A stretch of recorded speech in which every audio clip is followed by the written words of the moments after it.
रुक करेंगे खबरों की ओर। दुनिया के सबसे ज्यादा प्रभावित सोशल मीडिया प्लेटफॉर्म ट्विटर खरीदने के बाद दुनिया के सबसे अमीर कारोबारी एलन मस्क ने ट्विटर कैसे पैसे कमाने हैं अपने इस लक्ष्य पर खुलासा कर दिया है और बाकायदा इससे के लिए एक प्रेजेंटेशन दी गई है जिसमें एक रोड मैप बनाया गया है कि आखिर कैसे ट्विटर को दुधारू गाय बनानी है। न्यूयॉर्क टाइम्स ने शुक्रवार को पिच डेक का हवाला देते हुए बताया है कि आखिर कैसे एलन मस्क ने साल 2028 तक ट्विटर का राजस्व बढ़ाकर 26.4 अरब डॉलर करने का लक्ष्य तय किया है। आपको बता दें कि एलन मस्क ने 44 अरब डॉलर में सोशल मीडिया प्लेटफॉर्म ट्विटर को खरीदा है और उन्होंने ट्विटर का रेवेन्यू जो पिछले साल 5 अरब डॉलर था उसे साल 2028 तक बढ़ाकर 26.4 अरब डॉलर तक ले जाने का लक्ष्य रखा है। हालांकि एलन मस्क की दलील ये है कि वो ट्विटर को विज्ञापन से आजादी दिलाना चाहते हैं, यानी ट्विटर के कुल राजस्व में विज्ञापन की हिस्सेदारी 45% तक गिर जाएगी, जो साल 2020 के मुकाबले 2028 तक 90% तक गिर जाएगी।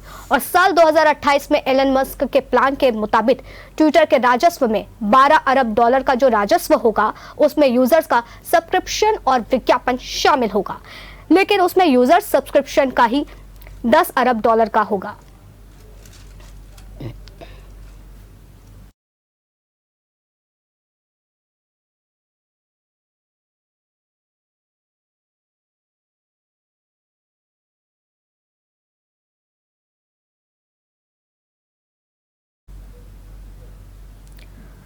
पाकिस्तान के पूर्व प्रधानमंत्री इमरान खान इन दिनों बौखलाहट में खूब बयानबाजी कर रहे हैं।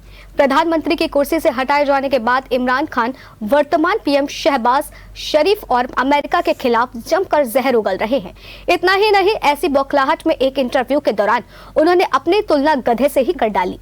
उनके इस बयान का वीडियो क्लिप सोशल मीडिया पे खूब शेयर किया जा रहा है। इमरान खान इससे पहले भी ओसामा बिन लादेन को शहीद बताकर अपनी वजीहत करवा चुके हैं। उन्होंने तो पाकिस्तान में बढ़ रही बलात्कार की घटनाओं के लिए महिलाओं में को कम कपड़े पहनने के जिम्मेदार बताया था। इतना ही नहीं, उनकी पार्टी सत्ता से बेदखल होने के बाद पाकिस्तान के गृह मंत्री को आतंकियों का समर्थक बताकर पूरी दुनिया को चिट्ठी लिखकर रही है। सोशल मीडिया पर इमरान खान के इंटरव्यू के एक हिस्से का वीडियो वायरल हो रहा है। इस वीडियो में इमरान खान करते दिखाई दे रहे हैं कि मैं ब्रिटिश सोसाइटी का हिस्सा भी था, उन्होंने मुझे वेलकम किया। बहुत कम लोगों को ब्रिटिश सोसाइटी इस तरह का स्वीकार करती है, लेकिन मैंने कभी उसको अपना घर नहीं समझा क्योंकि मैं पाकिस्तानी था। मैं जो मर्जी कर लूं, मैं अंग्रेज तो बन नहीं सकता। इसके बाद इमरान खान ने कहा कि आप अगर गधे के ऊपर लकीरें डाल दें तो वो ज़ेब्रा नहीं बन जाता, वो गधा गधा ही रहता है।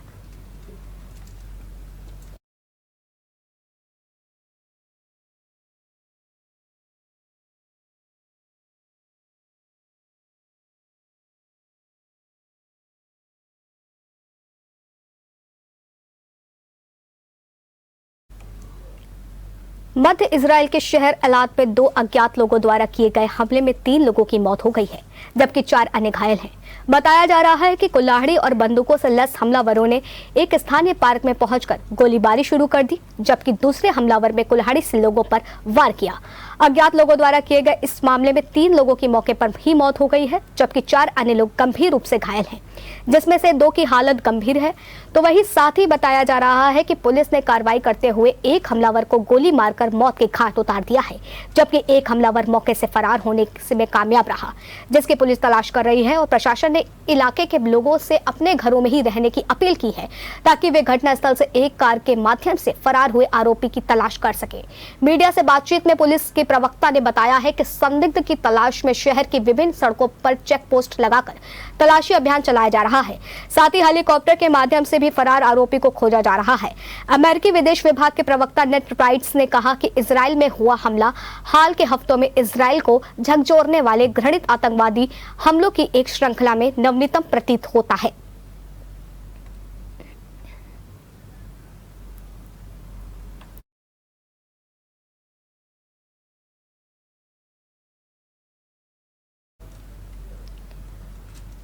देश के सबसे स्वच्छ शहर इंदौर में एक दुखद घटना हुई। यहाँ 2 मंजिला इमारत में आग लग गई, जिसमें इमारत को मौजूद 7 लोगों की मौत हो गई है। वहीं सूचना पर पहुंची फायर ब्रिगेड ने बचाव कार्य शुरू किया है। दमकल अधिकारी ने बताया है कि हादसे की वजह शॉर्ट सर्किट से आग लगना हो सकती है। वहीं 3 घंटे बाद कड़ी मशक्कत से आग पर काबू पाया गया। मृतकों में 6 पुरुष और 1 महिला शामिल हैं। कई लोग झुलस भी गए हैं।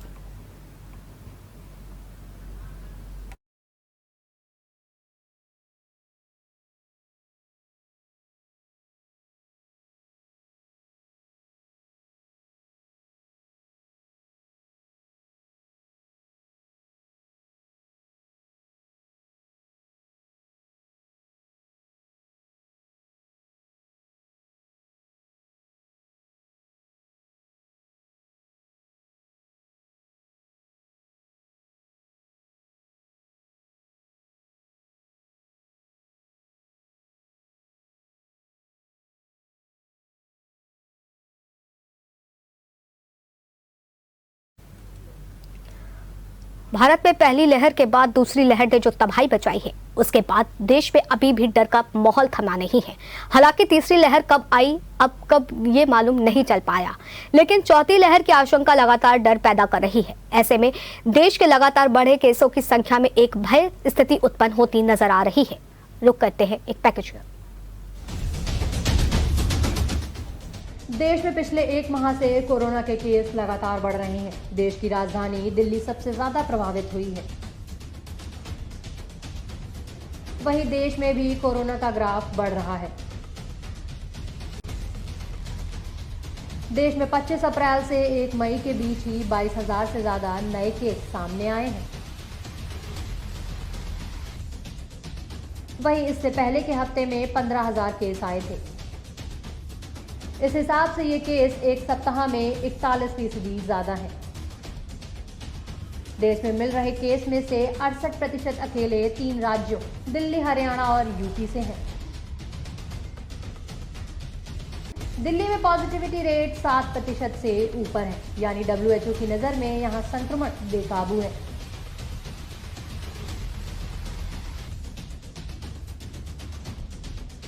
ऐसे में देश में कोरोना की चौथी लहर आने की खबरें भी सामने आ रही हैं। देश के 2 और राज्यों राजस्थान और एमपी में कोरोना के मामले तेजी से बढ़ रहे हैं। राजस्थान में पिछले हफ्ते के मुकाबले कोरोना केस 155% और एमपी में 132% बढ़े हैं, जो नए खतरे का संकेत है। अलग अलग राज्यों में अलग अलग तरह से कोविड केसेस की बढ़ोतरी हो रही है। कहीं पर रिकवरी रेट का दर कम है तो कहीं पर ज्यादा, लेकिन केसेस का बढ़ना और लोगों की लापरवाही बरतना, ये तो संकेत बुरा साबित हो सकता है। किन राज्यों में सबसे ज्यादा बढ़ रहे हैं केस? दिल्ली 11 में से 7 जिलों में पॉजिटिविटी रेट 5% से ज्यादा। दिल्ली में हर दिन कोरोना के औसतन 1000 केस मिल रहे हैं। इस हफ्ते दिल्ली में कोरोना के 9,684 केस मिले हैं। देश में मिल रहे कुल मामलों का ये 43% है। पिछले हफ्ते दिल्ली में 6,326 कोरोना केस मिले थे, यानी इस हफ्ते 53 की बढ़ोतरी हुई है। दिल्ली के 11 में से 7 जिलों में वीकली पॉजिटिविटी रेट 5% से ज्यादा है। साउथ दिल्ली में 8.83%, वेस्ट दिल्ली में 7.95%, नॉर्थ वेस्ट में 7.73%, ईस्ट दिल्ली में 7.25%, साउथ वेस्ट दिल्ली में 6.42%, नई दिल्ली में 6.24% और सेंट्रल दिल्ली में वीकली पॉजिटिविटी रेट 5.55% है। आमतौर पर पॉजिटिविटी रेट 4 से 5% तक का हो तो स्थिति नियंत्रित मानी जाती है, लेकिन WHO कहता है कि यदि 5% से ज्यादा है तो स्थिति बेकाबू हो चुकी है। मध्य प्रदेश एक्टिव केस 200% बढ़े। इस हफ्ते एमपी में 172 कोरोना मरीज मिले हैं। ये पिछले हफ्ते मिले 74 मरीजों में से 132% ज्यादा है। इसके साथ ही राज्य में पिछले 1 हफ्ते में एक्टिव केस 200% तक बढ़ गए हैं। 26 अप्रैल को यहां कोरोना के सिर्फ 75 एक्टिव केस थे, जबकि 27 अप्रैल से 3 मई के बीच यहां 203% हो गए हैं। एमपी में एक हफ्ते पहले जहां सिर्फ 18 ऐसे जिले थे जिनमें एक्टिव केस थे, वहीं अब 21 जिलों में से कम एक एक्टिव केस है।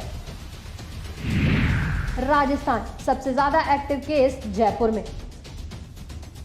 राजस्थान में 25 अप्रैल से 1 मई के बीच कोरोना के कुल 360 मामले आए हैं।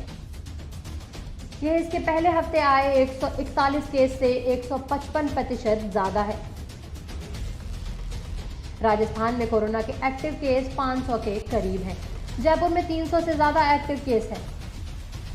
राजस्थान में 5 मई को भी कोरोना के 63 नए केस मिले। यूपी और हरियाणा, इस हफ्ते भी कोरोना केस बढ़े।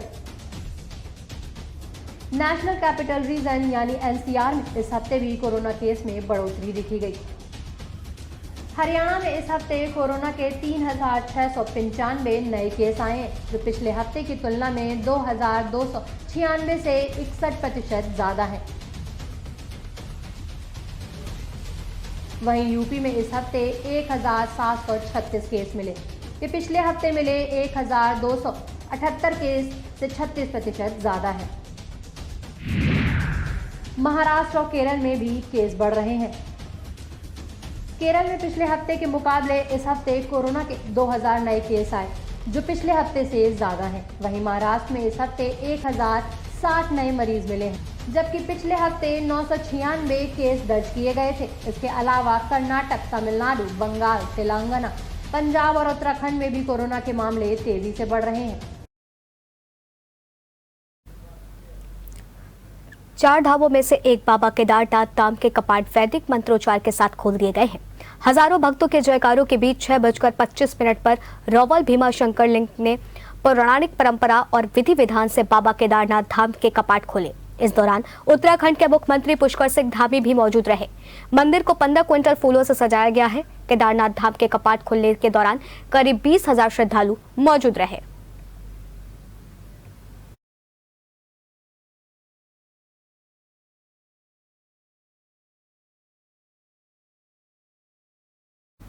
तो आप देख सकते हैं जिस तरीके से बाबा केदारनाथ के कपाट खुले और उसके बाद भक्तों का तांता लग गया।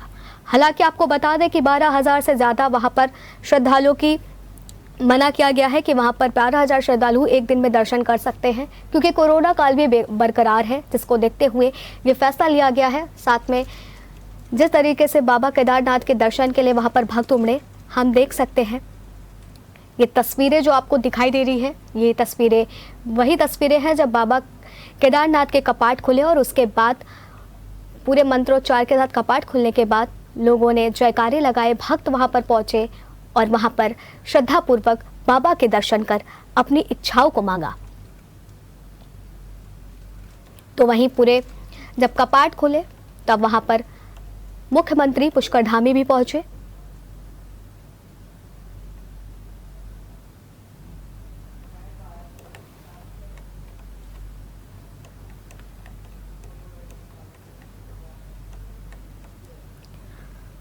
मथुरा में श्री कृष्ण जन्मभूमि और शाही ईदगाह मस्जिद विवाद पर कोर्ट ने 19 मई तक फैसला सुरक्षित रख लिया है।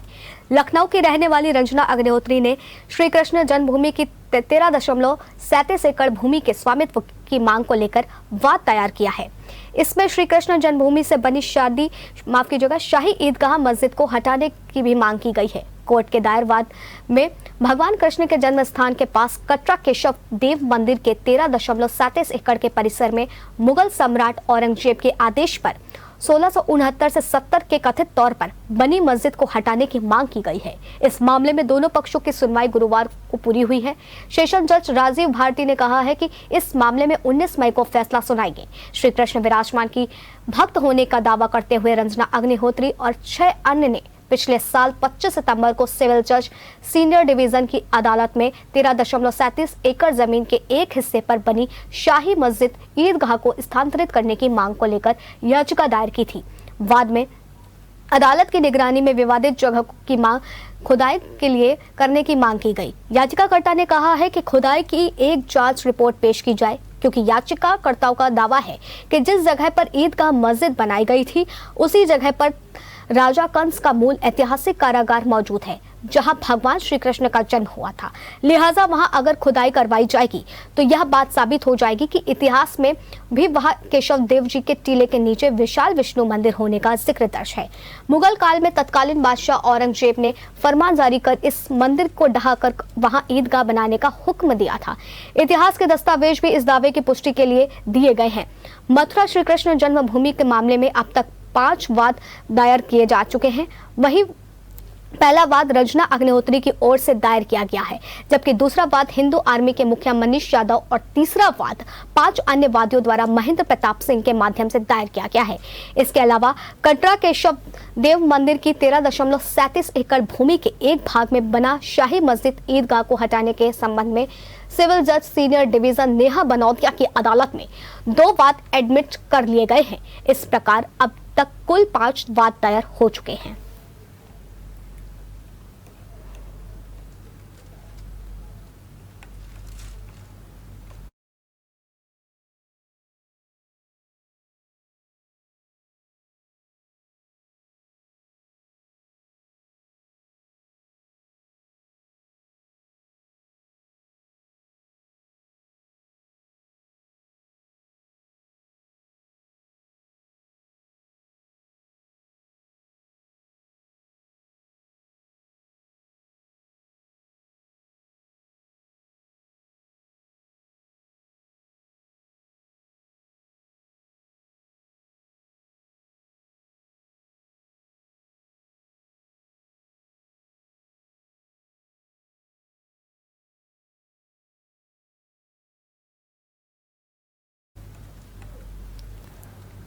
भारतीय रिजर्व बैंक ने आर्थिक नीति की घोषणा कर दी है। आरबीआई ने लगातार 9वीं बार ब्याज दरों की कोई बदलाव नहीं किया है। कुछ एक अलग देखिए इस रिपोर्ट को।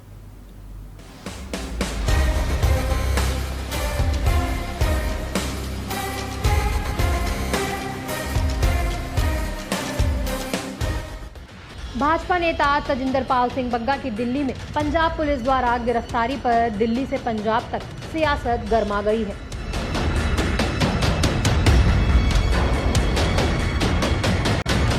पंजाब पुलिस ने शुक्रवार तड़के तजिंदर पाल सिंह बग्गा को उनके दिल्ली स्थित आवास से गिरफ्तार किया। मामले में दिल्ली पुलिस ने पंजाब पुलिस के खिलाफ बग्गा के अपहरण का मामला दर्ज किया है। केजरीवाल के खिलाफ विवादित ट्वीट करने का आरोप। तजिंदर पाल सिंह बग्गा पर केजरीवाल के खिलाफ विवादित ट्वीट करने का आरोप है। इस मामले में उनके खिलाफ मोहाली साइबर क्राइम ने केस दर्ज किया था। आम आदमी पार्टी के प्रवक्ता सन्नी आलूवालिया की शिकायत पर यह मुकदमा पंजीकृत किया गया था। बग्गा पर आरोप है कि उन्होंने केजरीवाल को जान से मारने की धमकी दी। इस बारे में बग्गा के एक विवादित ट्वीट का हवाला दिया गया है, जो दिल्ली विधानसभा में द कश्मीर फाइल्स फिल्म पर केजरीवाल के बयान के बाद बग्गा ने किया था। शिकायतकर्ताओं का आरोप है कि बग्गा ने केजरीवाल को धमकी भरे लहजे में एक ट्वीट के बाद कई ट्वीट किए। दरअसल ट्वीट किया था। पंजाब पुलिस इसी मामले में बग्गा को गिरफ्तार कर लाई है। बग्गा का मोहाली कोर्ट में पेश किया जाना है। Delhi police versus Punjab police. Tajinder Pal Singh Bagga की गिरफ्तारी पर सियासत गर्म है। पंजाब पुलिस को हरियाणा पुलिस ने रोक रखा है, तो दिल्ली पुलिस ने अपहरण का केस दर्ज किया है। इन सबके बीच पंजाब पुलिस ने बग्गा की गिरफ्तारी पर दलील भी दी है। एक वरिष्ठ अधिकारी के मुताबिक बग्गा के पिता ने शिकायत की कि शुक्रवार को करीब 8 बजे कुछ लोग उनके घर आए और उनके बेटे को ले गए।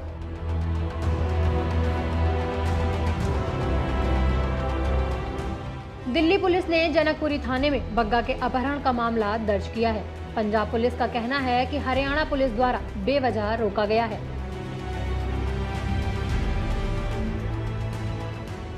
जहां तक दिल्ली पुलिस को जानकारी देने का सवाल है, तो 112 पर फोन करके जानकारी दी गई थी।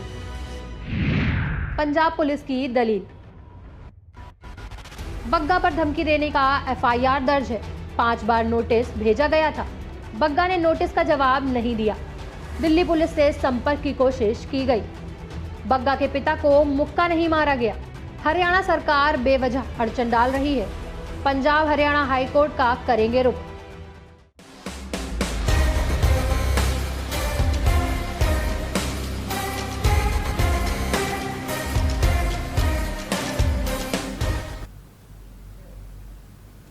यहाँ रुकेंगे एक छोटे से ब्रेक के लिए, जल्द हाजिर होंगे।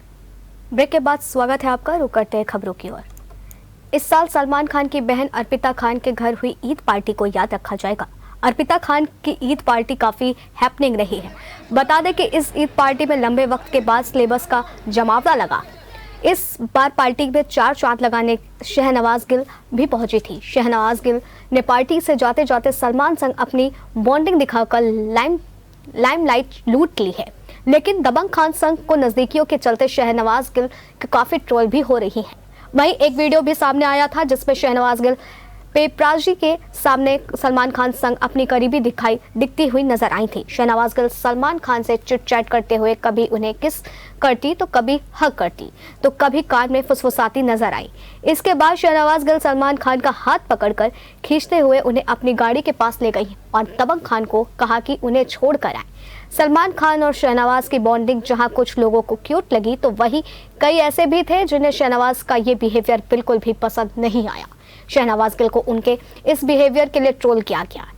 हेटर्स का कहना है कि शहनवाज जबरदस्ती सलमान खान से चिपक रही थी। लोगों ने पंजाब की कटरीना कैफ को छिछोरी तक कह दिया। शहनवाज के जबरदस्त ट्रोलिंग के बीच उनके खास दोस्त सिद्धार्थ शुक्ला का पुराना ट्वीट सोशल मीडिया पर वायरल हो रहा है।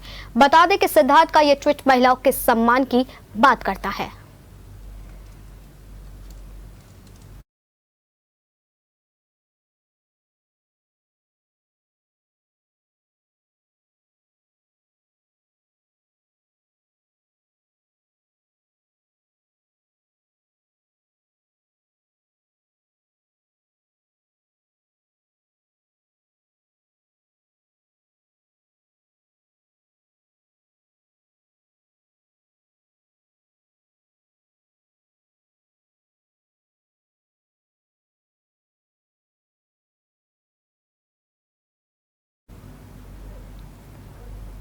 Bollywood action hero tiger Shroff और तारा सुतारिया इन दिनों अपनी नई फिल्म हीरोपंती 2 को लेकर सुर्खियों में छाई हुई हैं। इस पोस्ट एडवर्टाइज में फिल्म के दर्शकों को टाइगर का एक्शन देखने का लंबे समय से इंतजार था। हालांकि फिल्म रिलीज होने के बाद बॉक्स ऑफिस पर रफ्तार नहीं पकड़ पाई है। बता दें कि हीरोपंती 2 के बाद एक्शन हीरो स्टार के पास फिल्मों की एक दिलचस्प लाइनअप है, जिसमें विकास बहल की गणपत, अली अब्बास जफर के निर्देशन में बनी फिल्म बड़े मियां छोटे मियां, रोहित धवन की रेनबो शामिल है। कथित तौर पर टाइगर 2022 के अंत तक अपनी अगली एक्शन फिल्म रेनबो की शूटिंग शुरू कर देंगे, जिसके लिए उन्हें एक स्पेशल ट्रेनिंग से गुजरना होगा। बता दें कि हाल ही में एक इंटरव्यू के दौरान हुई बातचीत में टाइगर श्रॉफ ने अपनी अगले प्रोजेक्ट रेनबो को लेकर अपनी बात कही। वहीं एक्टर ने कहा है कि वह बड़े मियां छोटे मियां से पहले रेनबो की शूटिंग शुरू करेंगे। इसके अलावा टाइगर ने कहा है कि वास्तव में मैं उससे पहले रेनबो कर रहा हूं, जिसकी मुझे उम्मीद है कि इसे फ्रेंचाइजी बन जाएगी। सूत्रों की माने तो इससे पहले रोहित और टाइगर फिल्म की तैयारियों के लिए करीब 4 से 5 महीने की ट्रेनिंग करेंगे। कार्तिक आर्यन और कृति सेनन के साथ अपनी अगली फिल्म शहजादा की शूटिंग पूरी करने के बाद रोहित इस पर काम शुरू कर देंगे, जहां टाइगर जीवन के बड़े एक्शन दृश्यों के लिए ट्रेनिंग लेंगे। वहीं रोहित सहायक कलाकारों का लॉक करने और शूटिंग लोकेशन को अंतिम रूप देने से जैसी प्री प्रोडक्शन औपचारिकताएं शुरू करेंगे। निर्माता सिद्धार्थ आनंद इस प्रोजेक्ट के लिए कोई कसर नहीं छोड़ना चाहते हैं। बता दें कि हाल ही में इंटरव्यू के दौरान एक्टर ने बताया है कि हॉलीवुड फिल्म का हिस्सा बनना उनका अंतिम लक्ष्य है।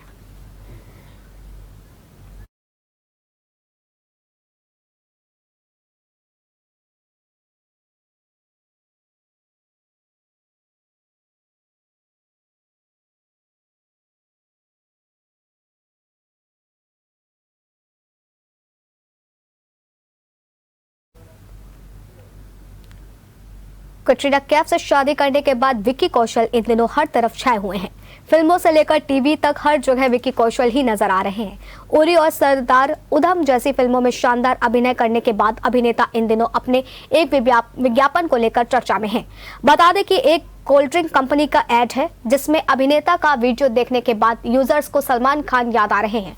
विक्की कौशल ने कोल्ड ड्रिंक का एक नया विज्ञापन किया है, जिसको पहले सलमान खान करते थे। इसका वीडियो विक्की कौशल ने अपने इंस्टाग्राम की स्टोरी पर शेयर किया है।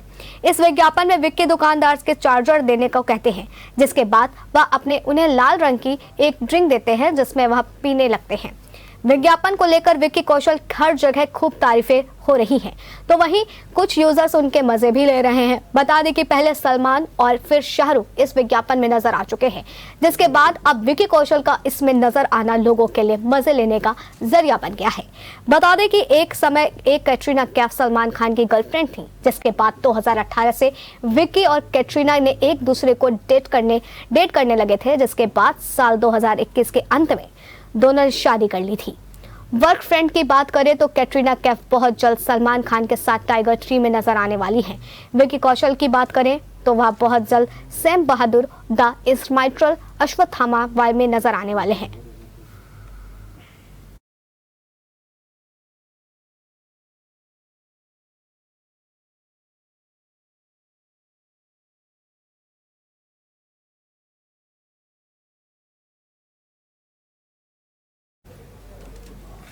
पांच बार की IPL champion Mumbai Indians playoff की रेस से बाहर हो गई है। बता दें कि मुंबई इंडियंस को आईपीएल 2022 में लगातार 8 मैचों में हार का सामना करना पड़ा। वहीं मुंबई के आईपीएल 2022 में खराब प्रदर्शन करने के 3 अहम कारण रहे हैं। आइए जानते हैं उनके बारे में।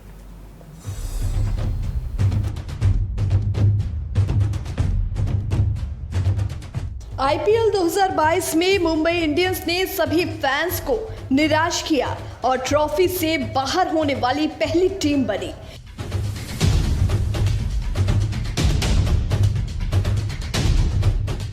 इसके 3 प्रमुख कारण जो रहे, उनमें सबसे बड़ा कारण मुंबई इंडियंस की ओपनिंग जोड़ी बिल्कुल फ्लॉप रही। बता दें कि ईशान किशन और रोहित शर्मा टीम को मजबूत शुरुआत नहीं दिला पाए। इसी वजह से बाद के आने वाले बल्लेबाजों पर दबाव बढ़ जाता है और पूरी टीम की बल्लेबाजी ताश के पत्तों की तरह बिखर जाती है। लगातार 8 मैच हारने के बाद कप्तान रोहित शर्मा ने खुद माना कि टीम की बल्लेबाजी एकजुट नजर नहीं आई। ईशान किशन ने 8 मैचों में सिर्फ 199 रन ही बना सके। वहीं कप्तान रोहित शर्मा ने खुद 8 मैचों में 153 रन बनाए। इसी वजह से टीम को हार का सामना करना पड़ा। वहीं दूसरा प्रमुख कारण रहा कि मुंबई टीम को 5 खिताब दिलाने में कीरोन पोलार्ड ने अहम रोल निभाया है। लेकिन आईपीएल 2022 में पोलार्ड खराब फॉर्म से जूझते दिखे। वो गेंद और बल्ले से कमाल नहीं दिखा सके। टीम को अच्छे ऑलराउंडर्स की कमी साफ खली। हार्दिक पांड्या और कुणाल पांड्या के दूसरी टीमों में चले जाने की वजह से टीम को निचले क्रम पर बल्लेबाज नहीं मिले जो ताबड़तोड़ अंदाज में रन बना सके। लेकिन इसमें तीसरा प्रमुख कारण रहा कि आईपीएल 2022 में मुंबई इंडियंस की गेंदबाजी कमजोर नजर आई। मुंबई के लिए कभी ट्रेंट बोल्ट और जसप्रीत बुमराह घातक बल्लेबाजी करते थे, लेकिन आईपीएल मेगा ऑक्शन में बोल्ट को राजस्थान ने अपने खेमे में शामिल कर लिया। बोल्ट की जगह मुंबई ने जिन गेंदबाजों को खरीदा वो कारगर साबित नहीं हो सके। टाइमल बिल्स, जयदेव उनादकट और बासिल थम्पी जैसे गेंदबाजों में निरंतरता की कमी नजर आई। जयदेव और बासिल थम्पी ने खूब रन लुटाए। विरोधी टीम के बल्लेबाजों ने इनके खिलाफ जमकर रन बटोरे। मुंबई के गेंदबाज विकेट लेने के लिए जूझते रहे। जेएमडी न्यूज के लिए ऋषभ तिवारी की रिपोर्ट।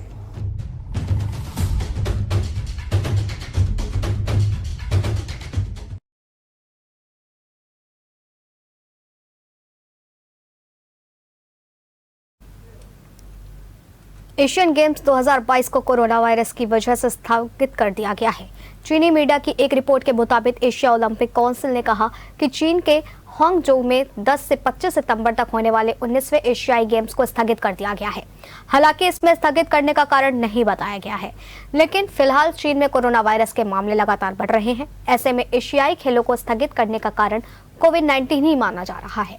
चीनी मीडिया ने एशियन गेम्स 2022 को स्थगित होने वाले का दावा किया है, लेकिन इसको लेकर अभी तक किसी भी तरह की आधिकारिक जानकारी सामने नहीं आई है। चीनी मीडिया की रिपोर्ट के बाद दुनिया भर में कई मीडिया संस्थानों ने इस खबर को पब्लिश किया है। इसके साथ साथ इसके स्थगित होने का कारण भी कोरोना वायरस को बताया जा रहा है। एशियन गेम्स 2022 का आयोजन हांगझोउ में होना था, लेकिन अब यह कब शुरू होगा इसको लेकर के भी कोई जानकारी नहीं मिली है। हांगझोउ में शंघाई के पास स्थित है, तो वहीं चीन के सबसे बड़े शहर शंघाई में कोरोना वायरस के मामले बढ़ते जा रहे हैं। ऐसे में वहां लॉकडाउन लगाया गया था। एशियन गेम्स को लेकर आयोजकों ने कहा था कि चीन के पूर्वी हिस्से में 1.2 करोड़ की आबादी वाले शहर हांगझोउ में एशियन गेम्स के लिए करीब 56 प्रतियोगिता स्थानों का निर्माण पूरा कर लिया है।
भारतीय जनता पार्टी के राष्ट्रीय महासचिव कैलाश विजयवर्गीय रात करीब 1 बजे लखनऊ एयरपोर्ट पहुंचे, जहां पर पहले से ही मौजूद मुस्कान संस्था के पदाधिकारियों तथा भारतीय जनता युवा मोर्चा के नेताओं ने भव्य स्वागत किया।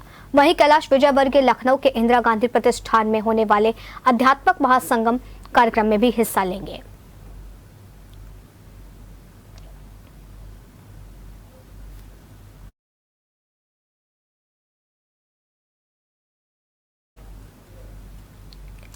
प्रयागराज शंकरगढ़ विकास खंड मुख्यालय में महज 2 किलोमीटर की दूरी पर बसा लखनपुर ग्राम सभा की आदिवासी जनता पेयजल की समस्या से जूझ रही है। आज हमारे देश को आजाद हुए 75 वर्ष हो गए हैं, लेकिन लखनपुर ग्राम सभा की जनता आज भी पानी की किल्लत से आजाद नहीं है। कई दशकों से इस गांव में पानी की समस्या बनी हुई है, लेकिन कितनी सरकारें आई और कितनी सरकारें गई, लेकिन इस समस्या का निदान नहीं हो सका।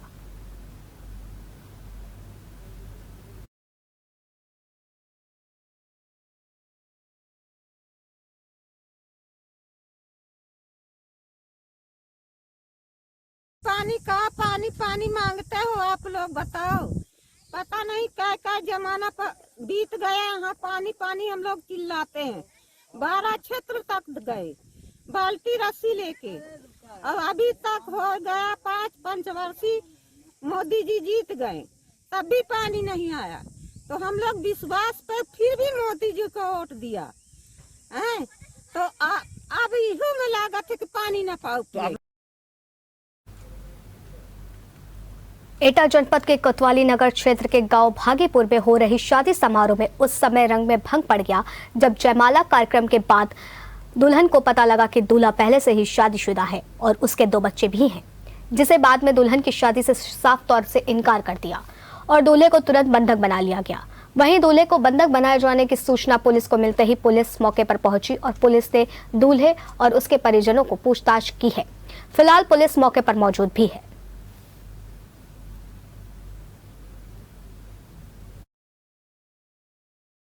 मौसी आप फोटो खिंचाई आई, तो मैंने बोला मैं तो खिंचाई आई फोटो। तो मैंने उससे बोली कि मैंने तुम्हें पहचान नहीं पाई, लली आप कौन हो? तो बोली कि मैं जो मेरे चाचा जी हैं। तो मैंने कहा अच्छा, तो ये मेरे चाचा जी हैं। तो बस क्या कहते हैं वो मेरे पापा हैं, वो इनसे बड़े हैं। तो मैंने कहा ठीक है। तो फिर हमने कहा इनसे और तुम्हारे चाचा इनसे और छोटे हैं? कहाँ। मैंने कहा उनकी शादी हो गई है? कहाँ हो गई है। तो मैंने की इनकी जब शादी हो गई है और तुम्हारे पापा भी की हो गई है और चाचा जी की, इनकी शादी अब क्यों हुई? कि शादी तो हो चुकी है, पर पहले वाली वो थी चाची, वो निकल गई। साधु सिंह हमारी ग्राम पंचायत के निवासी हैं, उनकी पुत्र की शादी थी, जो कि तिलसई कासगंज से बारात आई थी। शाम को समारोह अच्छा हुआ, सब कुछ ठीक ठाक था। तभी लड़की पक्ष वालों को ये पता लगता है कि लड़की पक्ष द्वारा उन्हें गुमराह किया गया है। जो लड़का है उसकी पहले ही शादी हो चुकी है और उसकी पूर्व पत्नी है और 2 बच्चे हैं। जब ये बात लड़की पक्ष को पता लगी तो मौके पर विवाद बढ़ गया। बलरामपुर में जिला प्रशासन की एक बड़ी कार्रवाई सामने आई है, जहां पूर्व सपा विधायक व भू माफिया आरिफ अनवर हाशमी का जिला प्रशासन ने 20 करोड़ 25 लाख रुपए की अवैध रूप से अर्जित संपत्ति को जिला प्रशासन ने जब्त कर लिया है। वहीं एक तरफ जहां योगी आदित्यनाथ के नेतृत्व में यूपी सरकार गुंडों तथा माफियाओं के विरुद्ध कठोर कार्रवाई कर रही नजर आती है, तो वहीं बलरामपुर जनपद से भी जिला प्रशासन माफियाओं के ऊपर अपना हंटर चला रहे हैं। इसी क्रम में बलरामपुर जनपद के उत्तरौता विधानसभा क्षेत्र के विधायक रह चुके हैं भूमाफिया आरिफ अनवर हाशमी के ऊपर इस समय प्रशासन का डंडा चलता नजर आ रहा है।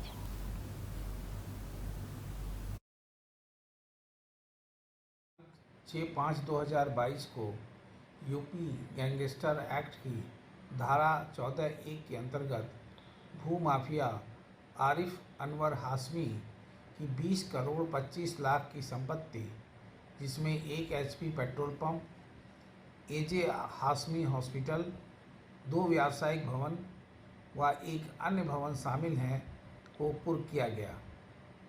इसके पूर्व में भी इस शातिर अपराधी की 100 करोड़ की संपत्ति जिला मजिस्ट्रेट के आदेश पर कुर्क की जा चुकी है। उत्तर प्रदेश के सीएम योगी आदित्यनाथ रामनगरी अयोध्या पहुंचे, जहां उन्होंने सबसे पहले अयोध्या हनुमानगढ़ी में दर्शन किए। इसके बाद उन्होंने रामलला के दर्शन किए। उसके बाद दोपहर में सीएम योगी आदित्यनाथ ने अयोध्या के छोटी देवकाली वार्ड में प्रधानमंत्री आवास योजना के लाभार्थी मनीराम की पत्नी बसंती के घर में 15 लोगों के साथ भोजन किया और बसंती का परिवार मुख्यमंत्री योगी आदित्यनाथ के साथ स्वागत को लेकर काफी उत्सुक था।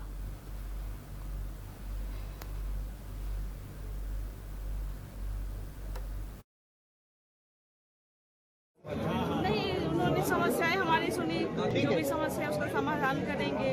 उन्होंने खाना खाया। और क्या समस्या आपने बताया? क्या समस्या ये है कि जैसे बेरोजगार है, तो कहा कि किसी न किसी रोजगार से सबको जोड़ दिया जाए। पढ़ाई लिखाई है, अगर तैयारी कर रहे हैं तो मुख्यमंत्री जी ने आश्वासन दिया। उसके अलावा मुख्यमंत्री जी ने क्या कहा? बहुत शाबाशी की, खाना बहुत अच्छा लगा। नदियों को स्वच्छ बनाने के लिए इनमें रहने वाले जलीय जीव जंतु को बढ़ाने और देखभाल करने वाले मछुआरे और निषाद समुदाय के लोगों तक उत्तर प्रदेश की लाभकारी योजनाओं को पहुंचाने के उद्देश्य से कैबिनेट मंत्री डॉक्टर संजय निषाद कानपुर पहुंचे। अटल घाट पर रिवर रेंचिंग प्रोग्राम के बाद मत्स्य मंत्री संजय निषाद ने मत्स्य विभाग निरीक्षण किया, साथ ही निषाद पार्टी के कार्य करने के लिए निर्देश भी दिए। शहर में मत्स्य मंत्री ने चंद्रशेखर आजाद कृषि प्रौद्योगिकी संस्थान और डीएवी कॉलेज का निरीक्षण भी किया। विकास भवन के अधिकारियों संग बैठक करने के बाद मंत्री ने सर्किट हाउस में भाजपा अपना घर और निषाद पार्टी के कार्यकर्ताओं से मुलाकात कर कई अहम बिंदुओं पर चर्चाएं भी की। इस दौरान कैबिनेट मंत्री ने जेएमडी न्यूज के साथ खास बातचीत की।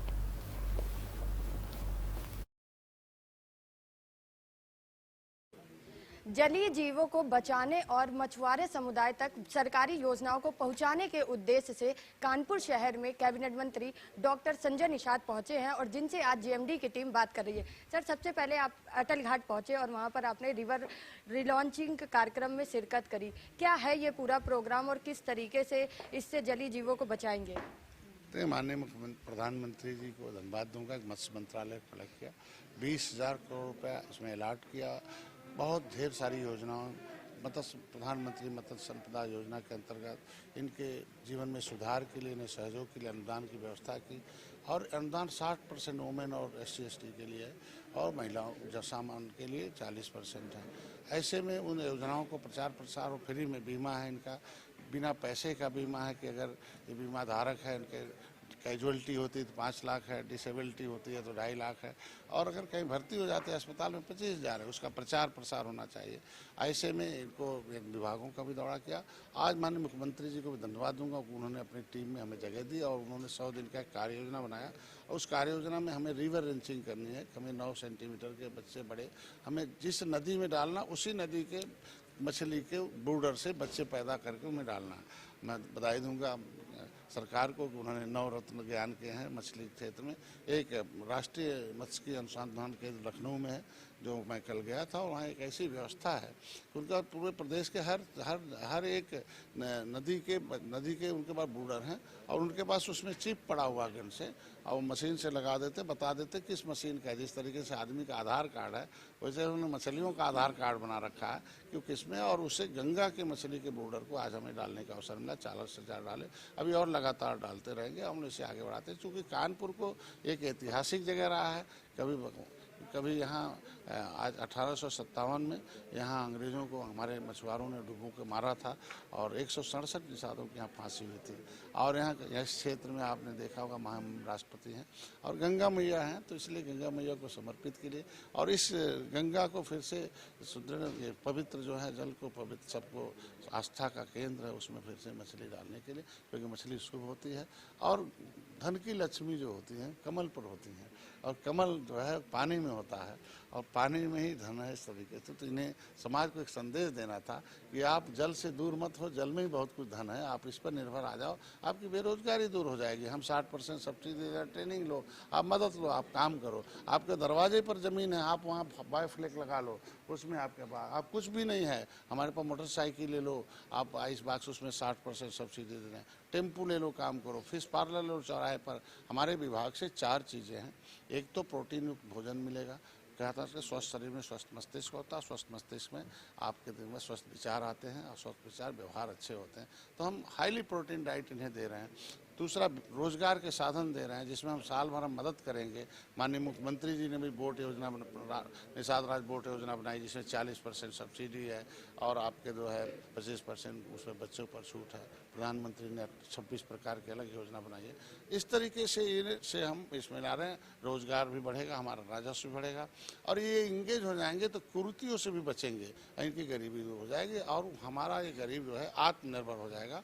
और आत्मनिर्भर बनाने के लिए हम तो अपने को गौरवान्वित महसूस करते हैं कि जिस समुदाय का मैं संघर्ष कर रहा था और उसी समुदाय को मैंने दिल्ली में मंत्रालय अलग कराया और उत्तर प्रदेश में भी मंत्रालय अलग करके कैबिनेट मिनिस्टर बनाकर उसका मंत्री बनाया। मैं विश्वास दिलाता हूँ माननीय मुख्यमंत्री जी को, जो हमें जिम्मेदारी दी है उसे हम पूरा करके दिखाएंगे। सर, ऐसा विभाग आपको मिला है जो विभागों की श्रेणी से गायब था, मत्स्य विभाग। उत्तर प्रदेश में ही नहीं, कानपुर में भी आज भी ऐसी घाट हैं जहां पर मतलब मछलियों का शिकार बहुत तेजी से किया जाता है। तो ये जो शिकार है इसको किस तरीके से रोकेंगे? पहले केवल ये विभाग था, कोई मंत्रालय नहीं था और मंत्रालय मंत्रणा करता है, कानून बनाता है और कानून से सुरक्षा होती, कानून से न्याय मिलता है। तो कानून बनाने के लिए इनके पास कोई सिस्टम नहीं था, कोई इनके जो कि अंग्रेज़ों के बनाए कानून थे, जो इनके पट्टे ले लिया, मछली मार रहे हैं और नदी में ठेठा ले लिया। तो ऐसे में अभी मैं जब मंत्रालय अलग हो गया, मैं हूँ अब जिनको न्याय और सुरक्षा देने के लिए देखो अधिकारी यहाँ खड़े हैं, अभी बुलाया हूँ, उन्हें निर्देश जारी कर रहा हूँ कि ऐसे जो दोषी पाए जाते हैं उन्हें दंडित किया जाए। और इस विभाग के प्रचार प्रसार के लिए मैंने यहाँ जो है डीडी हैं और यहाँ जो है इस जो जिला विकास अधिकारी हैं, इन लोगों को बुलाया हूँ और इनको निर्देश जारी किया हूँ कि जो बीमा है वो बीमा जाकर बैठना नहीं ऑफिस में, उनके दरवाजे पर जाना, पूरे मंडल में कितने पॉइंट पर मछली बिकती है उसको आपको नोट करना है। अगर आपको हमारा वीडियो पसंद आया हो तो हमें लाइक करें, सब्सक्राइब करें और ज्यादा से ज्यादा शेयर करें और हाँ, बेल आइकॉन दबाना ना भूलें ताकि हर खबर का अपडेट आप तक पहुंचे तुरंत। आप हमें इंस्टा, ट्विटर और फेसबुक पर भी फॉलो कर सकते हैं। हमारी आईडी है @JMT News Flash।